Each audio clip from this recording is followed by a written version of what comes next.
मौसम विभाग के अनुसार 14 नवंबर तक पूरे देश में बादल छट जाएंगे, कहीं भी बारिश की संभावना नहीं रहेगी। उत्तर पश्चिमी हवाएं गति से चलेंगी, तब तक पहाड़ों पर बर्फ की लेयर भी बढ़ जाएगी। 20 के बाद यूपी में भी सर्दी की तीव्रता अधिक हो जाएगी। चंद्रशेखर आजाद कृषि एवं प्रौद्योगिक विश्वविद्यालय सीएसआई के मौसम विभाग के अनुसार सुबह और शाम धुंध और कोहरा बना रहेगा। तापमान में गिरावट का ट्रेंड भी जारी रहेगा। सर्दी का एहसास बढ़ेगा। उधर शिक्षा विभाग मोबाइल के लती बच्चों को उससे दूर रहने का गुर सिखाएगा। प्रदेश के प्राइमरी से लेकर इंटरमीडिएट तक के स्कूलों में बच्चों को किताब पढ़ने के लिए प्रेरित करेगा और शैक्षिक भ्रमण कार्यक्रम में पुस्तकालय को शामिल किया जाएगा। प्रार्थना सभा में बच्चों से पूछा जाएगा कि उन्होंने कौन कौन सी किताबें पढ़ी और क्या सीखा। अपर मुख्य सचिव बेसिक व माध्यमिक शिक्षा पार्थसारथी सेन शर्मा ने इस संबंध में दिशा निर्देश जारी किया है। आईआईटी के रिसर्च स्कॉलर के यूपीआई खाते में उसने 150 रुपए भेज दिए। इसके बाद दोबारा एक और टेलीग्राम का लिंक भेजा गया। इसमें चैनलों, रील्स आदि को लाइक और सब्सक्राइब करने की बात कही गई। यह भी कहा गया कि तुम भी निवेश करके कमाई कर सकते हो। उत्तर भारत में गलन वाली सर्दी के लिए तैयार रहना होगा। जम्मू कश्मीर, उत्तराखंड और हिमाचल प्रदेश में बर्फबारी के कारण ठिठुरन वाली सर्दी और परेशान करेगी। आईएमडी के मुताबिक अगले 24 घंटे दिल्ली, राजस्थान, हरियाणा, पंजाब और उत्तर प्रदेश में रातें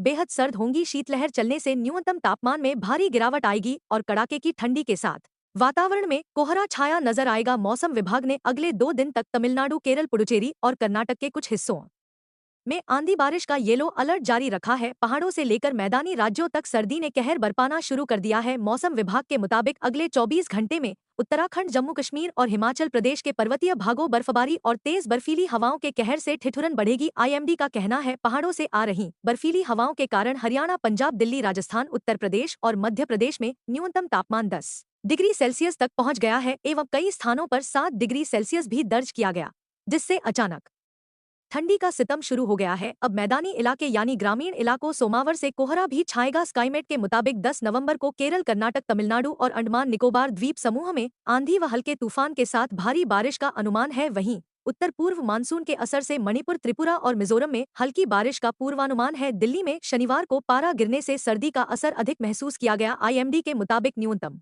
तापमान गिरकर 11 डिग्री सेल्सियस पर पहुंच गया और यह इस मौसम की अब तक की सबसे सर्द रात थी। रात का न्यूनतम तापमान मौसम के सामान्य से 3.3 डिग्री सेल्सियस कम दर्ज किया गया। मौसम विभाग के मुताबिक 2024 में न्यूनतम तापमान 9.5 डिग्री सेल्सियस दर्ज किया गया था, जबकि 2023 में यह 9.2 डिग्री सेल्सियस और 2022 में 7.3 डिग्री सेल्सियस था। आईएमडी ने ठंड का कारण पश्चिमी हिमालय में ताजा हिमपात के बाद दिल्ली में चल रही ठंडी हवाओं को बताया। साथ ही रात में आसमान साफ रहने के कारण रेडिएशन कूलिंग में वृद्धि हुई। मौसम विभाग ने रविवार को हल्का कोहरा छाए रहने तथा अधिकतम तापमान 28 डिग्री सेल्सियस और न्यूनतम तापमान 11 डिग्री सेल्सियस के आसपास रहने का अनुमान जताया है। उत्तर पूर्वी मानसून के कमजोर होने के बाद दक्षिण भारत में बारिश का सिलसिला जारी है। आईएमडी ने अगले कुछ घंटों तक केरल, कर्नाटक, तमिलनाडु और मेघालय के कुछ हिस्सों में मेघ गर्जन और हल्के आंधी तूफान के साथ अच्छी खासी बारिश दर्ज की जाएगी। मौसम विभाग के मुताबिक बंगाल की खाड़ी से चलने वाली उत्तर पूर्वी हवाओं के कारण केरल में 11 नवंबर तक आंधी तूफान के साथ भारी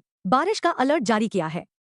वहीं बंगाल की खाड़ी में चक्रवाती परिसंचरण के प्रभाव से तटीय आंध्र प्रदेश, यनम, रायमसीला समेत पूर्वोत्तर के मिजोरम, मणिपुर और त्रिपुरा में भी मौसमी गतिविधियां होंगी। वहीं तमिलनाडु में 10 नवंबर को चेन्नई, मदुरै, धर्मपुरी, तिरुचिरापल्ली, तिरुवन्नामलाई, पेरम्बलूर, अरियालूर, डिंडीगुल, कृष्णागिरी, वेल्लोर, रानीपेट, तिरुपत्तूर, सलेम, शिवगंगई और कल्लाकुरिची में आंधी के साथ भारी बारिश का पूर्वानुमान है। इस दौरान आकाशीय बिजली गिरने के खतरे का अनुमान है।